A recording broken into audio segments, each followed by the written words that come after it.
વાત ગુજરાતના એક એવા ગામની જ્યાં ગામ લોકો ચલાવે છે પાણીની લૂંટ। વધુ કંઈ જ નહીં કહીએ, આપ જ જુઓ ગુજરાતના એ ગામની વાસ્તવિક કહાની જે તમાચો મારી રહી છે પ્રશાસનની મોટી મોટી વાતો પર।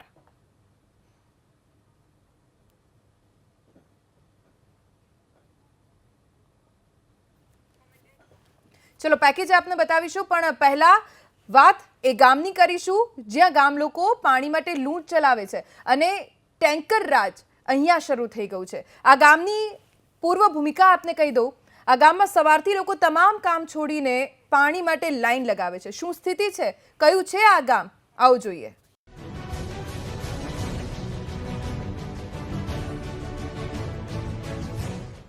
एक तरफ आग उकळती गरमी तो बीजी तरफ पीवाना पाणीनी विकट समस्या।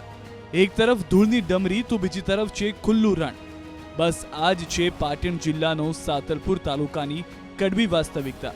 हजू तो उनाळानी शरूआत थई छे त्यारे आ तालुकामां पाणीनी पारायण शरू थई गई छे। एबीपी अस्मितानी टीम अमदावादथी 240 किलोमीटर दूर आवेला आ तालुकाना गामोमां पहोंची तो वहेली सवारे गामना पादरमा कलाकोथी पाणीनी राह जोता लोकोना टोळा एकठा थयेला जोवा मळ्या। छेवाडाना सातलपुर तालुकामां पाणीनी के रीते समस्या छे ते हुं आपने नजारो बताईश। वहेली सवारथी ज अहींया महिलाओ पुरुषो अने गाम लोको नाना नाना बाळको साथे पाणीनी वाट जोई गामना पादरमा પોતાના વાહનો લઈ અને સાધનો લઈને પાણી ભરવા ઉભેલા છે। જ્યારે અહીંયા ટેન્કર આવે છે ત્યારે લોકો રીતસરના ટેન્કર ઉપર તૂટી પડે છે અને પાણીની લૂંટ ચલાવે છે। આ ગામના લોકોને જોઈ અમે પણ ઊભા રહ્યા તો એક ટ્રક દેખાય। જેવી ગામના પાદરમાં આવી કે લોકોએ બૂમ લગાવી કે પાણી આવ્યું અને પાણી આવ્યું અને ચાલુ ટ્રકે લોકો પાણી ભરવા ઉપર ચડી ગયા।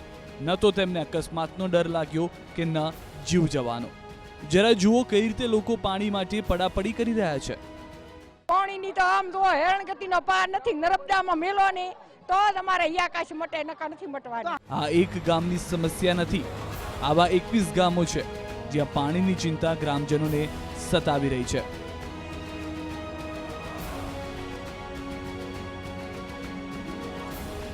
हमारे मोटे भाई तकलीफ है, गाम नी अंदर पानी आवतुं नथी, आवे छे तो 2 टेंकर ये पीवामां आले। अमारा ढोरा बधा तरसे मरे है अने अमारा गाम तराव हतुं एमांय पाणी नथी, नर्मदा केनालमां पण पाणी नथी आवतुं अने एवुं कोई स्थळ नथी के ज्यां पाणी होय एटले ढोराए तरसे मरे छे। गाम लोकोने बहु समस्या है। पाणी एक बे आवे छे, कोई अकस्मात थाय, कोई तकलीफ थाय, पाणी पूरुं पड़तुं ज्यां लगी केनालमां पाणी नहीं आवे त्यां लगी अमारा पाणीनी समस्या मटे एम नथी। तो मारामारी जेवी थाय। अमारे रूबरू उभो રહેવું પડે। જ્યાં ટેન્કર આવે ને અહીંયા અમારે એક એક જગ્યા ઉપર પોઈન્ટ ઉપર રૂબરૂ જઈને ઉભો રહેવું પડે છે, રૂબરૂ વિતરણ કરવું પડે। સાંતલપુરમાં 6 થી 7 ટેન્કરો ચાલે છે।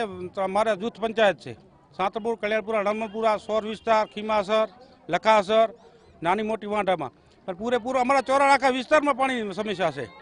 આ વિસ્તારમાં પાણીની વિકટ સમસ્યાને લઈ અનેક રજૂઆતો છતાં પણ હજુ સુધી કોઈ કાયમી ઉકેલ મળ્યો નથી। પાણી પુરવઠા વિભાગના અધિકારીઓ પાસે પણ કોઈ જવાબ નથી। અધિકારીઓને પણ પદ અધિકારીઓને પણ લોકોની મારવા સુધી પણ તૈયારી છે।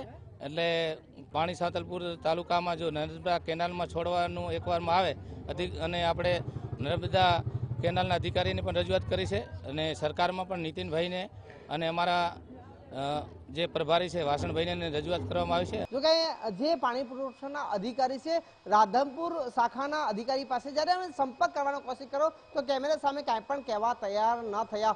મારી પાછળ હું આપને આ કચેરી બતાવવા જઈ રહી છું જેમાં અત્યારે એક પણ અધિકારી કે કર્મચારી હાજર નથી। સવાલ એ થાય છે કે એક તરફ લોકો પાણી વગર તરસા રહે છે તો બીજી તરફ અધિકારીઓ કેમેરા સામે કાંઈ પણ કહેવા તૈયાર નથી। પાણીની સમસ્યા વચ્ચે જ્યારે ટ્રક ચાલક પાણી લઈ ગામમાં પહોંચે છે ત્યારે ગામડામાં પાણી ન મળતા રસ્તામાં આવતા ગામ લોકો પાણીની લૂંટ ચલાવે છે અને જો ટ્રક ચાલક તરત ન ઊભી રાખે તો તેના પર હુમલો પણ થાય છે। સીધાડાથી ભરીને નીકળું ગાડી ત્યારે પેલું ગામ જે પણ આવે એ લોકો પથરા આડા રાખી અને અમારી ગાડી લૂંટે છે। કાયદેસર પાણી નથી મળતું એના કારણે અને તેમાં પાણી થઈ રહી અને એ લોકોને પૂરું ન પડે તો મારામારી થાય છે ને એના કારણે મારા કાચ પણ ફોટેલા છે। તમને હાલ બતાવી શકું છું। એક તરફ ગુજરાતમાં ચૂંટણીનો જંગ જામી રહ્યો છે અને વિકાસની વાતો થઈ રહી છે ત્યારે આ દ્રશ્યો તંત્રના મોઢે તમાચો મારી રહ્યા છે।